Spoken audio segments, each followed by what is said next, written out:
डेलमार में पार्टी करते समय एक बड़ा सा जाइंट उनके ऊपर हमला कर देता है, लेकिन पुश इन बूट उस बड़े से जाइंट को हराकर उन सभी को बचा लेता है। लेकिन चर्च की घंटी उसके ऊपर गिर जाती है, जिससे उसको चोट लग जाती है। डॉक्टर पुश इन बूट्स को बताता है कि उसके पास केवल एक ही जिंदगी बची है। डॉक्टर पुश इन बूट्स को रिटायर होने का कहता है, पर पुश इन बूट्स रिटायर नहीं होना चाहता है। लेकिन तभी उसके पास एक भेड़िया आता है जो अपने आप को डेथ बुलाता है, जो पुश इन बूट्स को ले जाने आया होता है। फिर दोनों के बीच में फाइट शुरू हो जाती है। पुश इन बूट्स उसे नहीं हरा पाता है। पुश इन बूट्स को चोट लग जाती है, इसलिए पुश इन बूट्स डर कर वहाँ से भाग जाता है। अब पुश इन बूट्स रिटायर होने का फैसला करता है, इसलिए वह मामा लूना के घर चला जाता है। वहाँ पर उसकी मुलाकात एक हंसमुख बिल्ली से होती है जो हमेशा हंसता रहता है, जो असल में एक डॉग है जिसका नाम पेरितो है।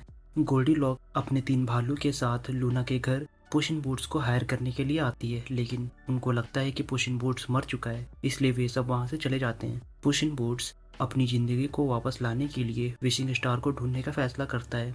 पुश इन बूट्स मैप को चुराने के लिए बिग जैक हॉर्नर के घर जाता है। बिग जैक हॉर्नर उस मैप का इस्तेमाल करके विशिंग स्टार को ढूंढकर सभी मैजिक को कंट्रोल करना चाहता है। मैप चुराते समय पुश इन बूट्स की मुलाकात उसकी एक्स से होती है जिसका नाम किटी सॉपॉज है। दोनों साथ में मिलकर उस मैप को चुरा लेते हैं और वहां से निकल जाते हैं। तभी पुश इन बूट्स को दोबारा से डेथ दिखाई देता है। पुश इन बूट्स डरकर वहां से भाग जाता है। सभी लोग विशिंग स्टार की लोकेशन पर पहुंच जाते हैं। वे सब मैप के लिए फाइट करने लगते हैं। तभी वहां डेथ आ जाता है जो पुश इन बूट्स को ले जाने आया होता है, लेकिन पुश इन बूट्स उससे फाइट करता है। पुश इन बूट्स फैसला करता है कि वह एक्स्ट्रा जीवन नहीं लेगा। वह डेथ से फाइट करने लगता है। पुश इन बूट्स हार नहीं मानता है। पुश इन बूट्स को लाइफ की कीमत समझ में आ जाती है, इसलिए डेथ वहां से चला जाता है। लेकिन डेथ जाते जाते पुश इन बूट्स को बोलता है कि हमारी मुलाकात फिर से होगी। हॉर्नर मैजिक स्नैक खाकर उस बैग से बाहर आ जाता है। पेरितो हॉर्नर का ध्यान भटकाता है, जबकि पुश, किटी और गोल्डी साथ में मिलकर उस मैप को डिस्ट्रॉय कर देते हैं।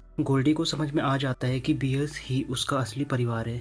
गोल्डी फैसला करती है कि अब से हॉर्नर का बिजनेस वही संभालेगी। पुश इन बूट्स पेरितो के साथ मिलकर फार फार अवे किंगडम में अपने पुराने दोस्तों से मिलने के लिए एक शिप को चुराता है।